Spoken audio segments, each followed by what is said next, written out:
Bismillahirrahmanirrahim. Assalamualaikum warahmatullahi wabarakatuh. Selamat siang anak-anak. Semoga kalian semua tetap semangat ya belajarnya. Oke, pada hari ini kita akan belajar fikih dengan bab umroh. Nah, pada pelajaran sebelumnya kita sudah belajar fikih tentang haji dan sekarang umroh.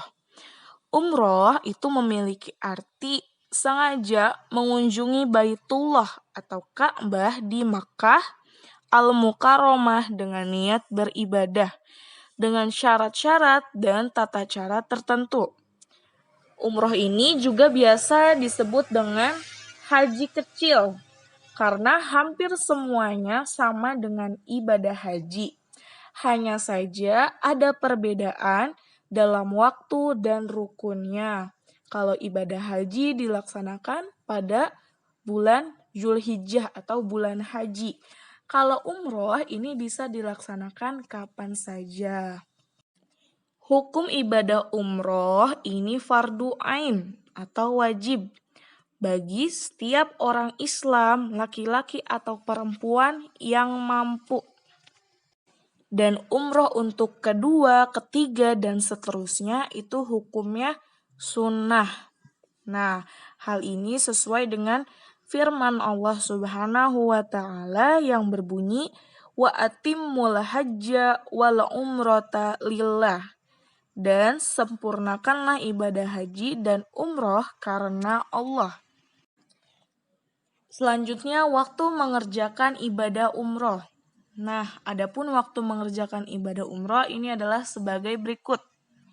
Yang pertama, umroh dapat dikerjakan sepanjang tahun, kapan saja asal ada kesempatan, kemampuan, dan biayanya.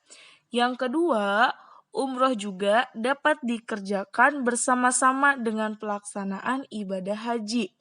Waktunya telah ditentukan, yaitu pada bulan haji, Syawal, Zulqa'dah, dan Zulhijjah. Syarat-syarat umroh. Syarat-syarat umroh itu ada 5, yaitu Islam, baligh, berakal sehat atau akil, merdeka, bukan budak, atau istita'ah, mampu. Bila tidak terpenuhi syarat ini, maka gugurlah kewajiban umroh seseorang.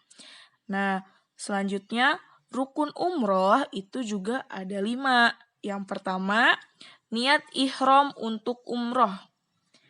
Yang kedua, tawaf. Yang ketiga, sa'i. Yang keempat, tahallul atau cukur rambut kepala. Yang kelima, tertib. Rukun umroh tidak dapat ditinggalkan. Bila rukun umroh tidak terpenuhi, maka umrohnya tidak sah. Wajib umroh itu ada 2 macam. Yang pertama, niat ihram dari mikotnya. Mikot makani ihram itu sama dengan mikot makani untuk haji. Nah, yang kedua, meninggalkan larangan karena ihram. Larangan ihram ini sama seperti larangan-larangan haji ya.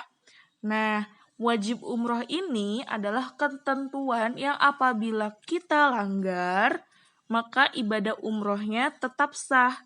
Tetapi kita harus membayar dam atau denda. Selanjutnya, amalan ibadah umroh.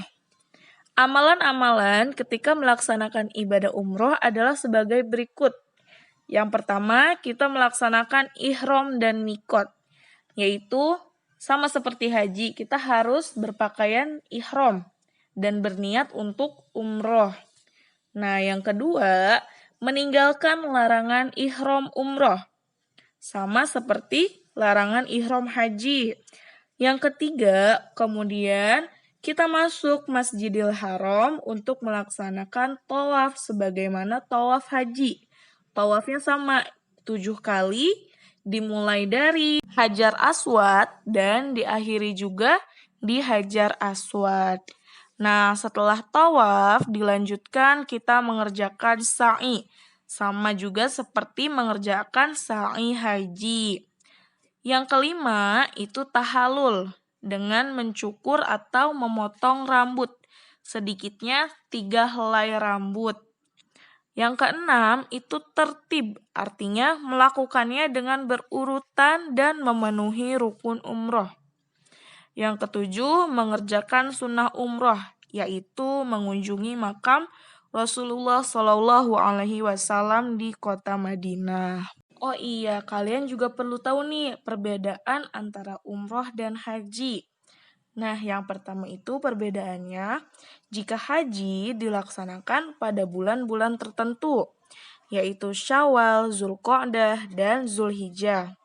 Sedangkan kalau umroh, waktunya tidak ditentukan, boleh dilaksanakan sewaktu-waktu di luar bulan haji tadi tersebut.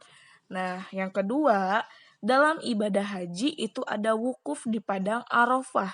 Sedangkan di dalam ibadah umroh itu tidak ada wukuf. Yang ketiga, di dalam haji itu ada 2 kali tahalul, yaitu tahalul pertama sogir dan tahalul kedua akbar. Sedangkan kalau dalam umroh cukup dengan sekali tahalul saja. Baiklah, sekarang kita lanjutkan dengan urutan pelaksanaan ibadah umroh. Melihat amalan-amalan dalam ibadah umroh yang tidak memerlukan waktu panjang, maka pelaksanaan umroh dapat saja diselesaikan dalam waktu sehari. Nah, adapun urutan pelaksanaannya dan tata cara ibadah umroh sebagai berikut. Yang pertama, kita berpakaian ihram. Pakaian ihram umroh itu sama dengan pakaian ihram haji. Nah, sama seperti haji, sebelum kita mengenakan pakaian ihram itu, terlebih dahulu kita harus bersuci dan berwudu. Setelah itu kita sholat ihram 2 rakaat. Nah, yang kedua, niat umroh dari mikotnya. Nah, berikut ini lafaz niatnya. Bismillahirrahmanirrahim. Labbaikallahumma umrota. Yang artinya, ya Allah, aku menyambut panggilan Engkau untuk umroh. Yang ketiga, itu meninggalkan larangan ihram. Sejak melakukan ihram, sudah dikenakan larangan-larangan ihram, seperti memakai pakaian berjahit, wangi-wangian, memotong kuku, dan lain sebagainya. Yang keempat, masuk Mekah. Yang kelima, masuk Masjidil Haram. Yang keenam, melihat Ka'bah dan berdoa. Yang ketujuh, melintasi makom Ibrahim. Yang kedelapan, melakukan tawaf. Tempat mulai tawaf. Tempat mulai tawaf ini adalah garis lurus berwarna coklat dimulai dari Hajar Aswad. Bila tidak mungkin untuk mencium Hajar Aswad, cukup dengan mengangkat tangan ke arah Hajar Aswad dan mengucapkan Bismillahirrahmanirrahim Allahu Akbar dengan nama Allah dan Allah Maha Besar. B. Tawaf dilaksanakan sebanyak 7 kali putaran mengelilingi Ka'bah dan membaca doa. C. Selesai tawaf, berdoa di multazam adalah suatu tempat mustajab di antara Hajar Aswad dan pintu Ka'bah. D. Melakukan sholat sunnah di makam Ibrahim 2 rakaat dan hijir Ismail 2 rakaat. E. Minum air zam-zam lalu mengucapkan doa. Allahumma inni as'aluka ilman nafi'an wa rizqan wasi'an wa shifa'an min kulli da'in wa saqamin. Yang kesembilan itu sa'i. Sa'i itu dimulai dari Bukit Sofa dan diakhiri di Bukit Marwah. Nah, sesampai kita di Bukit Sofa, langsung kita menghadap arah Ka'bah sambil mengangkat kedua tangan dan berniat untuk sa'i, kemudian membaca takbir. Setelah itu memulai perjalanan sa'i dengan membaca doa dan dilakukan sebanyak 7 kali. Pada saat perjalanan, setiap kita melintas antara 2 pilar hijau, bagi pria hendaknya berlari-lari kecil, dan bagi wanita cukup berjalan biasa sambil berdoa. Yang ke-10 itu melakukan tahallul, yaitu bercukur atau memotong rambut sebagai cara mengakhiri atau keluar dari ihram.